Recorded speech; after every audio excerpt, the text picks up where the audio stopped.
پاکستان کے اندر جن کے کنسرنز ہیں.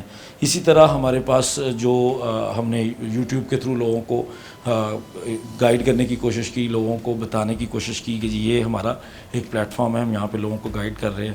واٹس ایپ کے اوپر ہم لوگوں کو ٹوٹل سارا پروسیجر سکھاتے ہیں, بتاتے ہیں, اور الحمدللہ پورے پاکستان سے اور دنیا کے تقریباً کافی سارے جو بڑے ممالک ہیں وہاں سے لوگ جو ہے وہ ہمیں ایکسیس کرتے ہیں. سر آپ کی جو کمپنی ہے لیگل ایگلز, اس کے بارے میں تھوڑا سا تو آپ نے بتایا وہ کس طرح سے کام کری ہے, مزید اس میں تھوڑا سا بتائیے کہ یہ کس طرح سے کام کری ہے اور آگے فیوچر میں یہ کن کن پروجیکٹس پہ کام کرے گی. ایگزیکٹلی ہم نا ابھی تو جو ہم کام کر رہے ہیں ہمارا یہ ہے کہ ہم تقریباً کچھ 7 میجر سٹیز کے اندر ہم نے آفسز اسٹیبلش کیے ہیں.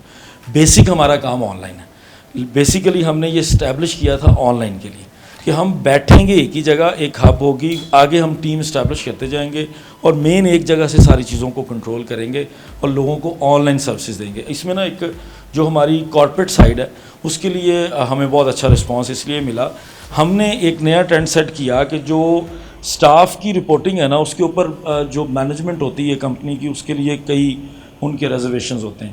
ہم نے یہ ڈیسائیڈ کیا کہ اگر ہم ایسا سسٹم ڈیولپ کر دیں کہ جو سی او صاحب ہیں وہ ان کو بھی آنے کی ضرورت نہیں ہے, لیکن سی او صاحب ہمارے ساتھ انوالو رہیں گے اس کمپنی کے. ہم نے وہ آن لائن ایک سیٹ اپ اس طرح سے ڈیزائن کیا کہ اب کمپنی کی جو مین مینجمنٹس ہے وہ ہمارے ساتھ رابطے میں ہوتی ہیں ڈائریکٹلی, اور ان کے ہم سارے کنسرنس کو ایڈریس کرتے ہیں, مطلب آن لائن طریقے سے.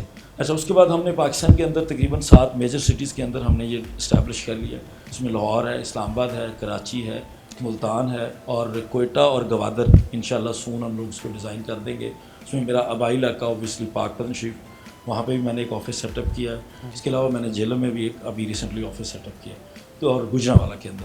تو یہ ہم نے جو ابھی تک جو کر لی ہیں, اور باقی آنے والے دنوں میں ہم انشاءاللہ جلدی پورے پاکستان کے اندر ہم ایک یہ جو ہمارا برانڈ ہے اس کے انڈر جو ہے نا وہ کام کرتے ہوئے لوگوں کو پورے پاکستان کے اندر لیگل فیسلٹی دیں گے. اس میں جو ہم بہتر کر رہے ہیں, ہمارے پاس جو لوگ کیوں ہم مطلب اس طرح سے کر رہے ہیں کہ ہم سمجھتے ہیں کہ ہم اچھا کام کر رہے ہیں. وکالت جو ہوتی ہے نا, وکالت میں بڑے بڑے استاد بھی کہتے ہیں کہ جو ایمانداری ہے نا وہ سب سے مین چیز ہے.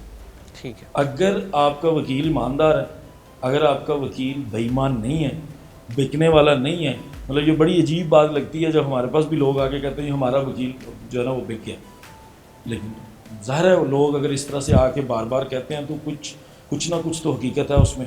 جہاں پہ وکیل ایماندار ہے نا وہ وکیل کامیاب ہے. خیر کامیاب دوسرے بھی ہو جاتے ہیں جو نہیں ایماندار ہوتے, لیکن اس میں جو ایک لانگ رن میں کامیابی ہے, دائمی کامیابی ہے, جس میں آپ کو دنیا اور آخرت دونوں کی کامیابی ہے, اس کے لیے آپ کے لیے ایمانداری وہ پہلا ایلیمنٹ ہے جو ہم فوکس کر رہے ہیں. وکلا کو ہم نے عام طور پہ دیکھا ہے جب وہ اپنی گریجویشن کمپلیٹ کرتے ہیں یا ماسٹرز کمپلیٹ کرتے ہیں, اس کے بعد ان کو کافی مشکلات کا سامنا کرنا پڑتا ہے. اس کی کیا وجہ ہے؟ دیکھیں وکالت نا ایک ایسا شعبہ ہے, جیسے ہر ڈگری کے بعد جب آپ اس کا کیریئر شروع کرتے ہیں نا تو آپ کے پاس کچھ سیٹ پرنسپلز ہیں کہ جی آپ نے بینکر بننا ہے نا تو آپ کو کہ ایک انٹرنشپ مل جاتی ہے ایزیلی, جو بینک بن اس کے بعد آپ کو بینک میں اس حساب کا کیریئر آپ شروع کر لیں گے. اسی طرح ہر باقی بھی آپ کے پروفیشن وکلا کا یہ جو مطلب وکالت ہے نا, اس میں پرابلم یہ ہے کہ اس میں ایسا نہیں ہے کہ آپ نے لاء کیا اور آپ جا کے اپنا سیٹ اپ سٹارٹ کر لیں گے, چلو جی بس میرا کام شروع ہو گیا, ایسا نہیں ہے. آپ نے وکالت کرنی ہے, وکالت کے بعد نا آپ کو ایک ایسی جگہ کی ضرورت ہے, ایون آپ کا جو پہلا لائسنس ہے نا اس کے لیے بھی آپ کو ان ریفرنس کی ضرورت ہے. اگر آپ کے پاس ریفرنس نہیں ہے, آپ کے پاس 2 سرٹیفکیٹس نہیں ہیں, تو آپ لائسنس نہیں بنوا سکتے. آپ نے آنا ہے, آپ نے پہلے وہ بندہ ڈھونڈنا ہے, ایک چیمبر ڈھونڈنا ہے, ایک فرم ڈھونڈنی ہے جس میں آپ نے جا کے لرننگ کرنی ہے, سیکھنا ہے, ان سے جا کے آپ نے ساری گائیڈنس لینی ہے. اس کے بعد کیونکہ اس میں مسئلہ یہ ہے کہ اس میں کوئی بھی بندہ آپ کو روکے گا تو نہیں. اگر آپ لائسنس لے کے وکالت شروع کر دیں تو روکے گا تو نہیں, لیکن اس کے لیے آپ کو جو وہ سارا پڑھنے والا سلسلہ ہے جو ہم لاء میں پڑھ کے آتے ہیں نا, وہ وکالت میں آ کے دیکھتے ہیں تو وہ بالکل ڈفرینٹ ہے. جو ہم پڑھ کے آتے ہیں وہ اس حد تک تو ٹھیک ہے جی, یہ اس کا مطلب یہ ہے, اس کا مطلب یہ ہے. جب ہم یہاں پریکٹیکل لائف میں آتے ہیں نا وہ بالکل ڈفرینٹ ہے, بالکل ہی ڈفرینٹ ہے. اس کو آ کے آپ کو یقیناً آپ کو دوبارہ سیکھنا پڑتا ہے, سیکھے بغیر آپ کو اس کو آپ پریکٹس نہیں کر سکتے. تو آپ کو سب سے پہلے آ کے یہاں پہ وہ ڈھونڈنا پڑتا ہے. جو میرے ساتھ انسیڈنٹ ہوا تھا, میں جب یہاں پہ لاہور میں آیا تو مجھے ظاہر ہے مجھے پتا تھا کہ میں نے نا کوشش کرنی کہ میں ایک بڑا وکیل بنوں. مجھے شوق تھا بڑا وکیل, کیونکہ خبروں میں سنتے تھے, اخباروں میں دیکھتے تھے بڑا وکیل, وہ بہت بڑا وکیل ہے, یا لوگوں کے منہ سے سنتے تھے جن کی لیٹیگیشن ہوتی تھی. میں ایسی فیملی سے تھا جن کی اپنی تو کوئی لیٹیگیشن تھی نہیں, نہ میری فیملی میں دور دور تک کوئی لائر تھا, نہ کوئی جج تھا, نہ کوئی ایسا افسر تھا کہ جس کے ریفرنس سے آپ وکیلوں کو جانتے ہو. اچھا, ہمارے ہاں کوئی ایسا وہ تھا نہیں تو مجھے بالکل نہیں پتہ تھا, لیکن مجھے لگتا تھا کہ میں نے یہ کرنا ہے, ٹھیک ہے, جیسے بھی ہے میں نے ایکسیس کرنی ہے. میں جب یہاں پہ آیا نا تو میں نے ایک لسٹ بنائی. لسٹ کہاں سے بنائی؟ اخباروں سے, ٹی وی سے, جن جن وکیلوں کا نام اخباروں اور ٹی وی پہ لیا جا رہا تھا میں نے ان کی ایک لسٹ بنا لی. ٹھیک ہے. میں نے کہا یار یہ وکیل بڑے ہیں, یہ تو شور شارٹ بات ہے کہ یہ وکیل بڑے ہیں جن کا نام بار بار ذکر ہو رہا ہے. میں نے ان کی لسٹ بنا کے, اور جب یہاں آیا تو سٹارٹ میں میرے پاس بائک نہیں تھی لاہور میں. جب میں آیا تو میں نے جو یہاں اویلیبل فیسلٹی ہوتی تھی میکسیمم تو میں زیادہ تر پیدل چلتا تھا, کیونکہ بجٹ بھی اسی حساب سے ہی تھا. تو اس وقت کچھ بھی نہیں تھا, خیر پاس جتنا کو مناسب تھا وہ گھر والوں نے دے دیا, کو جس طرح سے تھا وہ گزارا کرنا تھا اسی میں. گھر والے مطلب ہر کسی کے گھر والے اس کو کوشش تو کرتے ہیں اچھا دینے کی, لیکن اپنے وسائل کے مطابق. تو میں نے یہاں آ کے نا جی وہ لسٹ بنا کے تو میں نام ڈھونڈتا تھا. اچھا جی وہ میں نے ایک نام پڑھا اسما جہانگیر, میں نے نام پڑھا اعتزاز حسن, وہ کہاں پہ ہوگا؟ اچھا مجھے اب یہ بھی نہیں پتا, آپ نے وکلا کی اگر مارکیٹ دیکھی نا تو بورڈز لگے ہوتے ہیں, بڑے بڑے وکلا کے نام لکھے ہوتے ہیں. اچھا اب ضروری نہیں ہوتا کہ جو وہ نام لکھے ہوئے نا وہاں پہ اس کا دفتر بھی ہو. ٹھیک ہے. مطلب میں نے ذاتی طور پہ جب سے میں اپنا دفتر بنا کے شروع ہوا تو میں نے مے بی 2 دفعہ دفتر کی لوکیشن چینج کی ہو, یا یوں بھی ہوتا ہے کہ میں اپنا بورڈ جو ہے وہ کچھ 6 جگہ پہ اویزاں کرتا ہوں کہ یہاں سے وہ ڈائریکشنز کے لیے. تو اب میں وہ بورڈز کے تھرو ڈھونڈ رہا ہوں. اب لاہور کے اندر 30-35 ہزار وکیل ہے, میں نے اتنے بورڈز چھانے, مجھے وہ بورڈ نہیں ملتا. بعد میں مجھے کئی دفعہ یہ پتہ چلا کہ اچھا جی وہ شاید ان کا کوئی بورڈ ہی نہیں لگا ہوا. یہ میرا ایک طریقہ کار تھا جس سے میں ان کو نا ڈھونڈتا تھا. پھر اس کے بعد کسی کا کوئی چیمبر ملا تو اس میں گیا, وہ وکیل صاحب نہیں ملے. یہ 6 ماہ مجھے لگے ہیں. 6 ماہ میں نے صرف یہ کام کیا کہ وہ لسٹ بناتا تھا, ان کو جا کے ڈھونڈتا تھا, ان کے چیمبرز کے وہ مطلب وہ ہمارا جو اگر لائرز والے آپ ایریاز دیکھیں نا بڑے کنجسٹڈ سے, بڑے اس میں بڑا ایشو ہوتا ہے, وہاں گھوم پھر کے واپس آ جانا, نہیں ملا. گھوم پھر کے یہ مطلب مجھے 6 ماہ میں نے اسٹرگل صرف اس چیز میں کی کہ میں ان ناموں کو ڈھونڈوں, ان سے جا کے ملوں, ان سے پوچھوں کہ سر آپ مجھے بڑا وکیل بنا سکتے ہیں, آپ میں بڑا وکیل بننے کے لیے آپ کے ساتھ کام کر سکتا ہوں. تو مجھے کیونکہ مجھے جو لوگ سیشن کورٹ میں ملے, جو چھوٹی عدالتوں میں ملے, انہوں نے کہا کہ تو آپ کا کوئی تعلق ہے تو آپ فلاں چودھری صاحب کے ساتھ وکالت کر سکتے ہیں, آپ ایسے کریں فلاں کسی جج صاحب کی سفارش کروا لیں. اب میرے پاس یہ کچھ بھی نہیں تھا. دین فائنلی میں نے جو ہے نا وہ یہ اسٹرگل جاری رکھتے ہوئے مجھے ایک فرم نے موقع دے دیا, جو اس وقت بھی مطلب اور آج بھی مجھے پراؤڈ فیل ہوتا ہے اس فرم کے اوپر جس نے مجھے موقع دیا. اور انہوں نے مطلب وہ جو میرے استاد تھے وہ واحد بندے تھے جو پاکستان میں ریمنڈ ڈیوس کیس کے اندر, ریمنڈ ڈیوس کے جو وہ جن لوگوں کو اس نے قتل کیا تھا ان کے وکیل تھے. اور ریمنڈ ڈیوس نے جب اپنی بک لکھی تو اس نے یہی کہا کہ یار یہ بندہ ہمیں ٹف ٹائم دیتا تھا, جو مطلب اتنے سالوں کے بعد بھی ان کی ایمانداری جو ہے نا وہ ریمنڈ ڈیوس نے خود بیان کر دی. تو یہ مجھے وہاں سے ایک موقع ملا, اور اس موقع کے بعد جب میں لگا رہا, کوشش کرتا رہا اپنی. اور مجھے یاد ہے کہ میں نے جب میری ارلی وکالت تھی لوگوں سے کہانیاں سنی تھی, لیکن مجھے یقین نہیں آتا تھا کہ آپ جو ہے نا وہ کبھی یونیفارم مطلب آپ شوز پہن کے بھی سوئے ہوں. لیکن مجھے یاد ہے کہ مجھے استاد محترم نے کہا کہ ابھی کام کرنا ہے, موقع میں دے رہا ہوں, اب آگے دوڑ آپ کی ہے, ٹھیک ہے, آپ نے جتنا کر سکتے ہو کرو. مطلب اس میں ہمارے آفس میں کوئی ٹائم کی پابندی نہیں تھی, جتنا آپ کا کام آپ جتنی دیر تک کرنا چاہو کر سکتے ہو.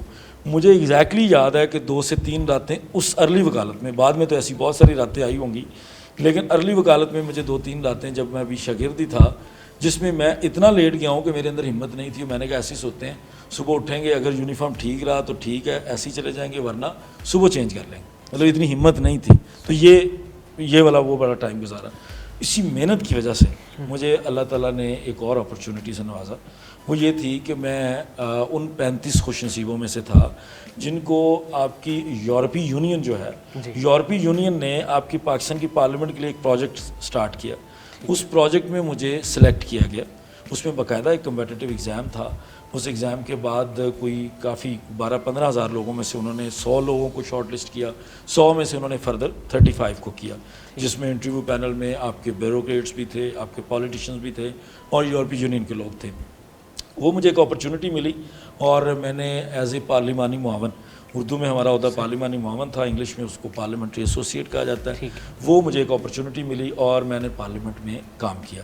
پارلیمنٹ میں مجھے چیئرمین سینٹ کے ساتھ اپوائنٹ کیا گیا کہ آپ چیئرمین سینٹ صاحب کو اسسٹ کریں گے جو بھی ریسرچ کے پوائنٹ آف ویو سے معاملات ہوں گے، جو آپ کو پارلیمان کے حوالے سے جو بھی آپ کو کہا جائے گا آپ ریسرچ کریں. اچھا وہ مطلب وہ ایک اپرچونٹی تھی. اس کے بعد بھی میرے پاس ایک اپرچونٹی تھی کہ میں اچھی جاب کنٹینیو کر سکوں، لیکن میں نے اگین پریفر کیا کہ جی میں نے اب جا کے واپس یہ میں نے ایک ایکسپوجر کر لی ہے، اب میں جا کے اپنی دوبارہ وکالت کروں گا. اور جو میں نے آ کے دوبارہ اپنے اس آفس کو جو ہے نا وہ سٹارٹ کر لیا.